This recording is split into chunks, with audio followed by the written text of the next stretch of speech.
Good day, YouTube, and welcome to another episode of the Albino Rhino beer review. Today, you have the Rhino. We're looking at a beer from Sleeman in Guelph. I'm not 100% sure how new this beer is. Now, when they put out their seasonal points beers, they usually put out a couple, one new beer and three of their usuals. This was one of them that was in it. Okay, so you got the Clear 2.0, the Honey Lager, the Pier IPA, and the Speed River Pilsner. I'm pretty sure I've seen Pier IPA a few times, and I've just never had it. I do believe it used to be, if I'm remembering correctly, I do believe it used to be in the clear bottles like everything else that Sleeman made. And I just stayed away from it, especially after the Silver Creek Lager incident. I just stayed away. So here we go with Pier IPA. Now they might have had a different IPA that I'm thinking of, but I remember an IPA from them. They also had the dark and the porter in the glass bottles, and both of those were so good. So good. For a macro brewery, I'm usually impressed with the stuff they make.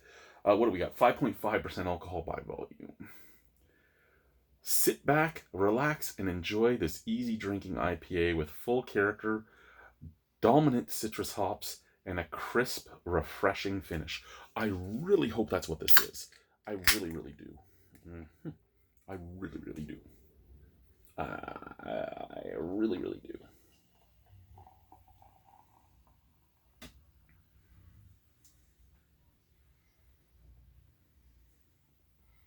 Well, clear, brassy color. Doesn't have that like straw yellow color, which is nice. Slightly off-white head, almost like an eggshell white. Lots of snap, crackle, pop.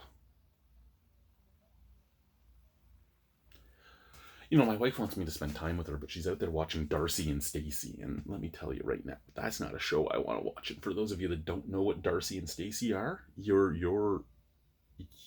a lucky, lucky person. Scent out of the glass.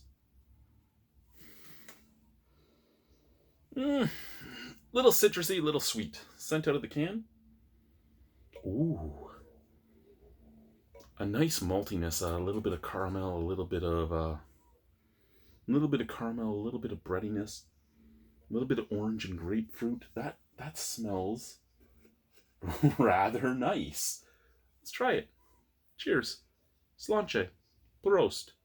Whatever you want, right?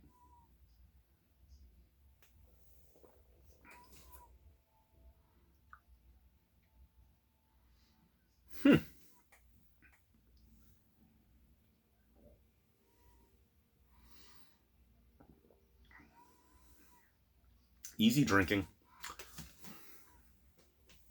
Little tiny bit of a foresty, like cedar pininess on the back end, just a little bit of that woodiness.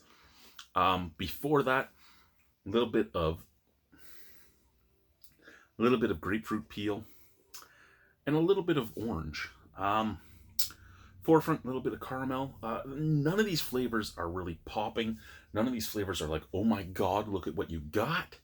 But they all mingle really nicely, and it's a nice, easy drinking IPA. If you're a macro beer drinker and you've never had an IPA, this is a good stepping stone. And you know what? It would be judged as an IPA if you put it in the IPA category of a beer awards or something. It hits the right spots. None of them are strong.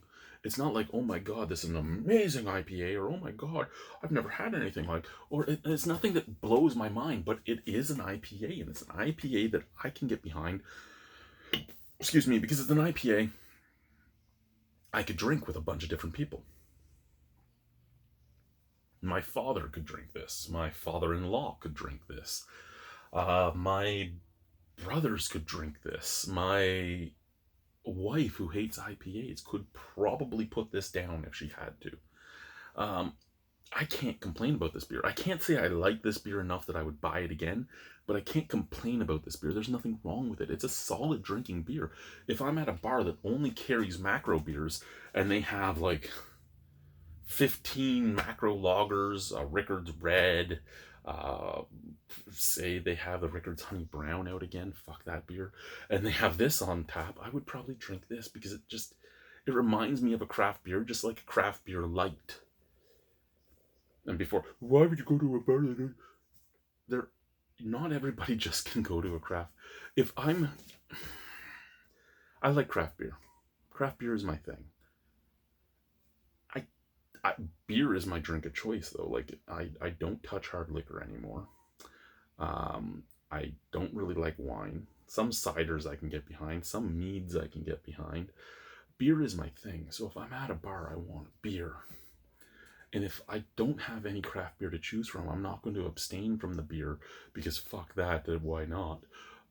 I will drink what I think is the closest to what I like. And I grew up when craft beer was just starting to really become big. So I grew up at the beginning drinking the Moose Heads and the Canadians and all that. I didn't really like them. I drank them because I could get more for my money at a bar. But those are the flavors I grew up with, so I know I can stomach it if I really have to.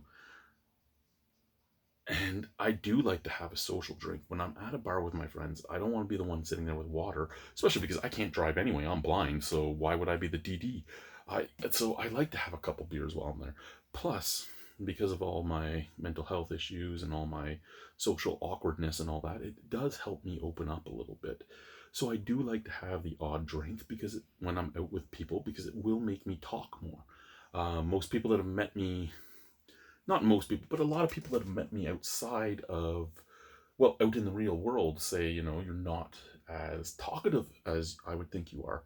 Uh, I have a lot of social anxiety. I have a lot of other problems because of growing up the way I grew up, because of the abuse and everything else. And yeah, and the things that were said to me about being different and all that, things that are still said now on these videos, like, so yeah, there is a little bit of social anxiety. So this just helps me push some of that anxiety to the back and I can chat more and be more myself. I do know that is more me. This is not a character that you're seeing on here, but this is me without having the walls up.